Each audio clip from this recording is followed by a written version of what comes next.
Frozen iguanas falling from the trees have become Florida's Christmas tradition. A Florida man accidentally shot a woman twerking with him. A Florida teacher was fired after claiming students were doing magic. And a Florida mistress demanded a taxpayer-funded dungeon at a city meeting. These are the weird stories for Friday on Weird AF News, the only daily weird news podcast hosted by a comedian. The only daily weird news podcast that does Florida Fridays, guys. That's right, all the weird news from this week out of the state of Florida and only Florida. Let's get into it. Holiday edition. Frozen iguanas falling from the sky is becoming Florida's Christmas tradition. Iguanas falling from the trees. Iguanas landing on my knees.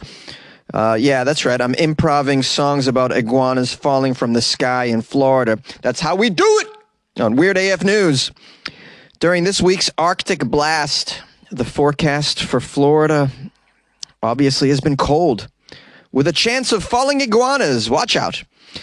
Fear not, these scaly skydivers are not exactly dead. They are just cold. They are frozen iguanas. We have a quote from a professor, and this guy happens to be a reptile expert at the University of Florida. He says, quote, "Iguanas are cold-blooded, and at night, with no sun to provide any solar warmth, they become torpid. They become unable to move. They get kind of frozen. As a result, they lose their grip and they fall out of the trees, which they call home. They might land in your bowl of Captain Crunch. We don't know, but watch out. They're falling from the sky, guys. It's that time of year. It's Florida. It's raining iguanas these days now, ain't it? It's raining iguanas. Hallelujah. It's a raining iguanas every day." During the cold snap in early January, many users took to social media to share photos of the iguanas landing on their cars. There's photos of people's dogs running away with frozen iguanas. Pretty funny stuff here. I recommend going on Instagram and doing a search for hashtag frozen iguana when you get a chance. It says here, when the weather is cold but sunny, the reptiles can gain enough heat from the sun to increase their body temperature. But when it is overcast, as it has been, this can be a lot harder. They've had extended cold in Florida for a week now. Lows in the upper 30s, lower 40s, very overcast for the entire week. And the iguanas had no opportunity to bask in the sun and to warm up. This unusual set of conditions caused, of course, extensive mortality to the green iguanas.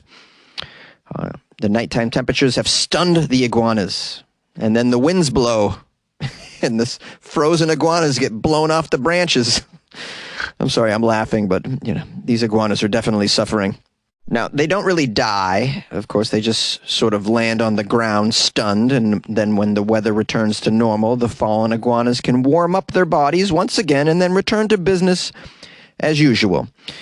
They bask up, they warm up, and then they climb right back up into the trees, and then they repeat the process that night. They freeze, fall to the ground, warm up, crawl back up there. And with the temperatures in much of Florida expected to tumble this holiday weekend, the falling iguanas are likely to be a feature of this festive season. You might not know this, but green iguanas are not actually native to Florida. They are an invasive species which are often considered a nuisance by Florida property owners. Now, the Florida Wildlife and Game Commission warns everyone, watch out, these iguanas can be hazardous. Even a very slow iguana can scratch a hand or an arm. Doesn't say anything about a calf. They suggest you use heavy gauntleted welder's gloves to pick them up. Where are you going to get welder's gloves? Yeah, we all just have welder's gloves in my glove box. They also suggest a shovel to move the iguanas around. Thank you so much. A Florida man accidentally shot a woman twerking at a cocoa house party. I don't know what a cocoa house party is. I imagine they're serving hot cocoa? Sounds like a nice theme for a house party. Come to the cocoa house party. Bring a bag of marshmallows, bro. An 18-year-old Florida man had to be arrested on Tuesday. The police say he accidentally shot a woman. that was dancing with him at a possible Coco house party.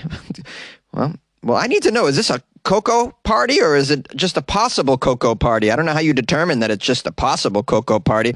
We think there might be hot cocoa being served in there, so at the moment it's a possible Coco party. We need to investigate further by going inside and smelling around. Do we smell cocoa? Then it's probably a Coco house party. Coco house parties sound lovely around the holidays. It does get chilly in Florida. Like to warm up with a nice cup of cocoa. You can use a frozen iguana to stir it. An arrest warrant shows that officers responded to shots fired.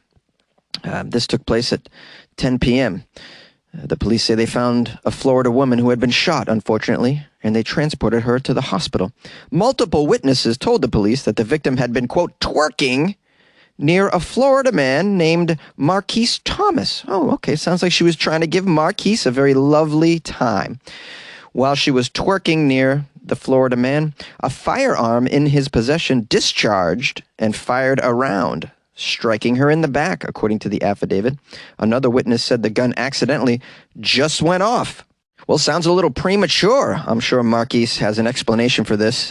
He swears it's usually not like that. He usually lasts longer.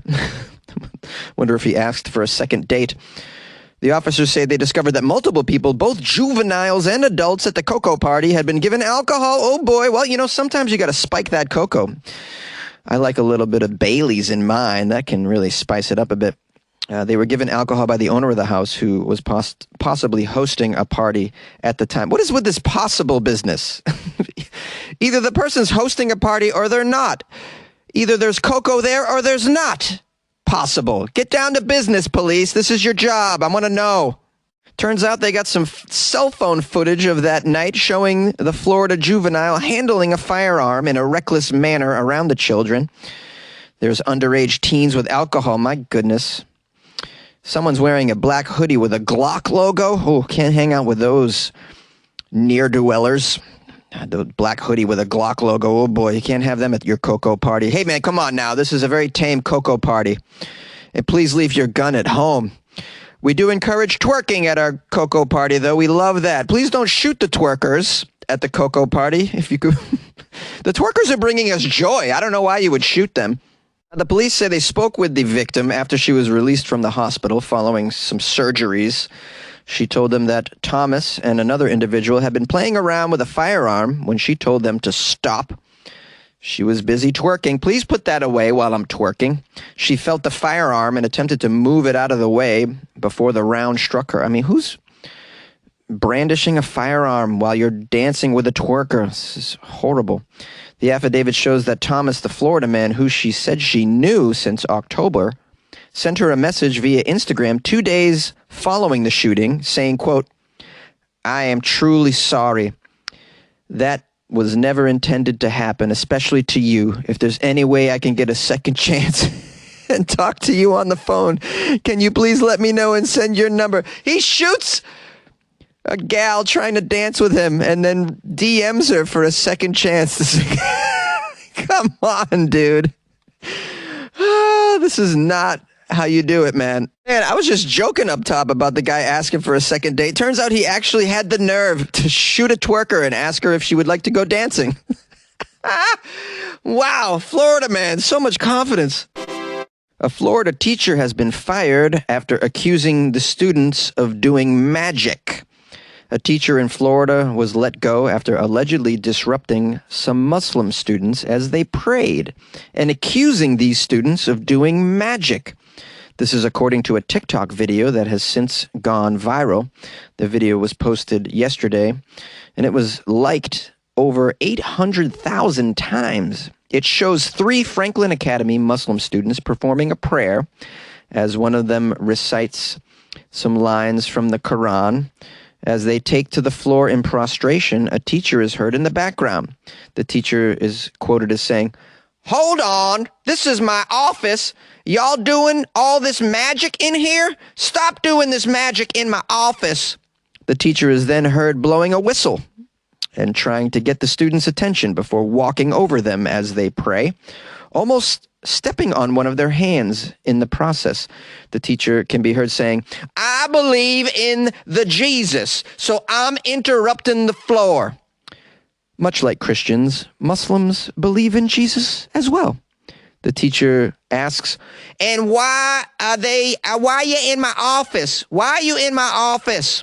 Someone else responds saying, "They're praying." As you may know, the 5 daily Islamic prayers are very sacred for Muslims, and once started, should not be disrupted by others or those praying themselves. During the prayers, Muslims keep their heads bowed and prostrate a number of times, depending on the prayer and which time of day that it falls under. Now, there is a statement from the Academy. They said that they have been made aware of the very troubling TikTok video and that they, quote, "do not tolerate discriminatory behavior in any form." They said, "While we do not discuss personal matters here, we can share that the teacher in question is no longer a member of the Franklin Academy staff." We have a quote from someone who is the director of the Council on American Islamic Relations. "Incidents like this are why it's important for schools and school staff to have religious awareness." Yes, I agree. And not just schools, we should all have religious awareness. This country was founded on religious tolerance. We opened the gates here in the United States long ago for all religions to flourish here. That was the impetus for coming over here, to have our freedom of religion over here. This is why we have a lot of strange, squirrely, odd sects of Christianity over here. You know, Quakerism, way back in the day. You know, the Quakers weren't welcome over on the other side of the pond, so they had to come here. That's why my hometown in Massachusetts has Quaker roots, all right? It's hard to find Quakers, but they still exist. This country was founded on religious freedom. All religions. You would think that a teacher would know this, but it's a Florida teacher after all. The other lesson here, which is very important, is you need to be aware that everything is going on TikTok. All behaviors. So you gotta really behave yourself these days, right? Because you don't want to go viral doing something deplorable. This show is sponsored by BetterHelp Therapy Online. Mainstream news got you stressed out, guys. Maybe you live in Florida. Stressful symptoms can include lack of motivation, feeling helpless and tired all the time. In these times, it's very important to talk to a professional who can help determine what's causing that stress in your life. BetterHelp is customized online therapy that offers video, phone, and live chat therapy sessions. It's more affordable than in-person therapy, and you can be matched with a therapist in under 48 hours. Weird AF News listeners get 10% off their first month at betterhelp.com/weirdaf. That's betterhelp.com/weirdaf. And good luck with your mental health. Good luck with your life, man. Yay! A Florida BDSM mistress demanded a taxpayer-funded dungeon at a city commission meeting. A lot of you sent me this story. It's amazing. I suggest that you also watch the video of this. They have it. They recorded it, and you get to see what she looks like with her 2 assistants. And you get to see the response from the city commission, which is hilarious. This took place in Fort Lauderdale this week. A latex-clad mistress presented an unusual proposal during a Florida City Commission meeting on Tuesday. They were proposing a waste disposal contract at the meeting, and the mistress suggested to the committee that they use some of these funds to build a BDSM dungeon for the community. Yes, a dungeon.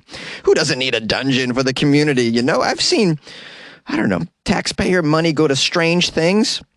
Hey, they use taxpayer money to fund football stadiums all the time. Hundreds of $1 million go towards these football stadiums. Why not use a little bit of this money to build a dungeon for the community? So in the video, you can see the Fort Lauderdale City Commissioners discussing a proposed $1 million waste disposal contract with Waste Management Incorporated. And then they call upon a woman who signed up to speak during this meeting. The woman identified herself as Miss Crave. Her first line to the whole committee was, "You may call me mistress," which got my attention right away. She stepped up to the microphone flanked by 2 others in tall stiletto boots, latex hoods, and reflective face shields. It kind of looks like she steps up to the podium with 2 gimps, one on each side. She says, "Good evening, council peoples. You may call me mistress." The mistress said she stood neutral regarding this waste disposal contract, but she claimed the council members supported the pricey deal in order to hide their secrets down the drain, such as, quote, the condom they used to cheat on their spouses. Miss Crave, after accusing them of cheating on their spouses, suggested they use a quarter of this $1 million to support the DOMs and subs in Broward County. Miss Crave was very specific on how she thought this money should be spent. To build a dungeon created by us and for us, the taxpayers and voting citizen. Spaces where BDSM practitioners can gather. A dungeon. In closing, do not let this glamorous look distract you from doing your duty to take my demands. Then she gestured towards the women behind her, and she said, I look forward to spanking each and every one of you at this new esteemed dungeon.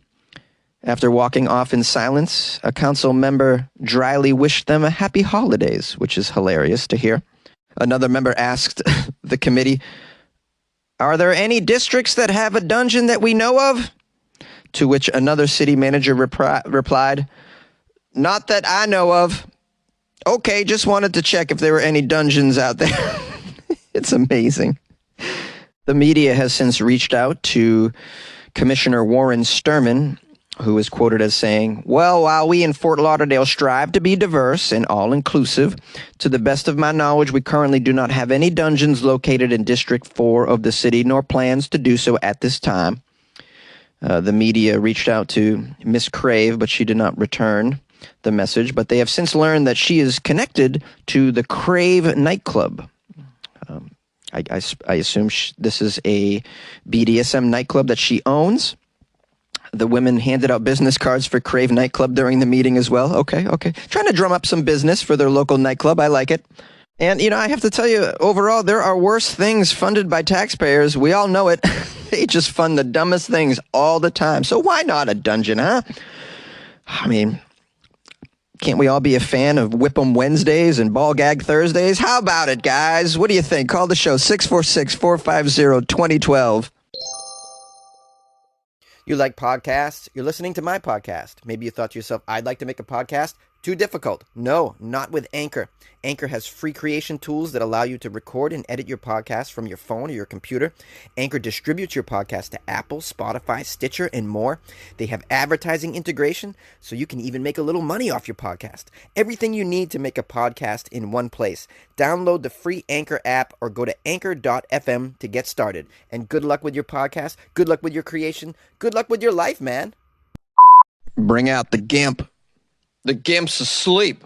Well, I guess you're going to have to wake him up then now, aren't you? Do you guys know what movie this is from? Yeah, of course you do, because you're cool, man. You're cool.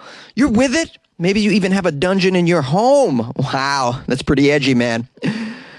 Thanks again, guys, for spending some time with me in the podcast. Appreciate that very much. I know you're busy getting your holiday shopping in last minute.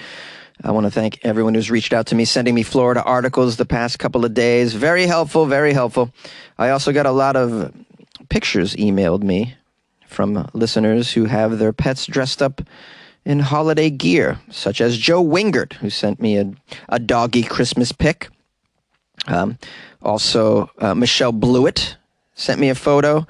Marie Becker and Mary Kay as well. They're kind of just rolling in. Sarah Witzel. Did I already say? Yeah, I think I mentioned her a couple days ago. But yeah, I got a lot of photos of your pets. Adorable. Thank you so much. Lovely, lovely job you guys have done dressing up your pets for the holiday season. I'm looking forward to a lovely weekend. I'll be spending Christmas Eve with some comedians at a small gathering. We'll be having dinner and some adult beverages, possibly some spiked eggnog. I hope.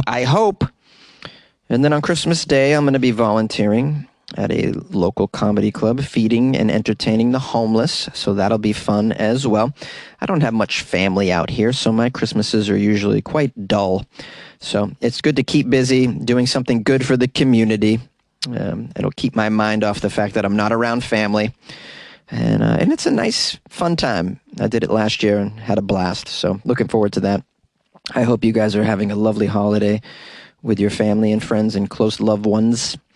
And if you guys would like to reach out to me, my phone number is 646-450-2012. You can email me, funnyjones@gmail.com. If you'd like to support the show for the holidays, you can go to weirdafnews.com, where you can buy Jonesy a coffee, or you can join the Patreon as well. Or you can go to patreon.com/weirdafnews and join from there. You can also send me a PayPal donation if you like. It's just my Gmail email, funnyjones@gmail. Very easy. And of course, I'm still looking forward to seeing more photos of your pets dressed up as Santa and elves, etc. So send me those if you'd like. And I guess that's about it. I hope you have a lovely holiday. I'm so grateful for all of you this year. It's been another fantastic year hosting and producing Weird AF News. And the reason why it's been so wonderful is my listeners. Hands down, that's the reason. I have amazing, loyal listeners that support me and support the show and constantly give me positive feedback that make me feel good about doing this and make me continue doing this. So this year, I'm just so grateful for another year of Weird AF News, and I'm grateful for all of you. All right. Well, have a lovely weekend. We'll talk to you on, maybe Monday, maybe Tuesday. Maybe I'll take a day off on Monday. We'll see how it goes.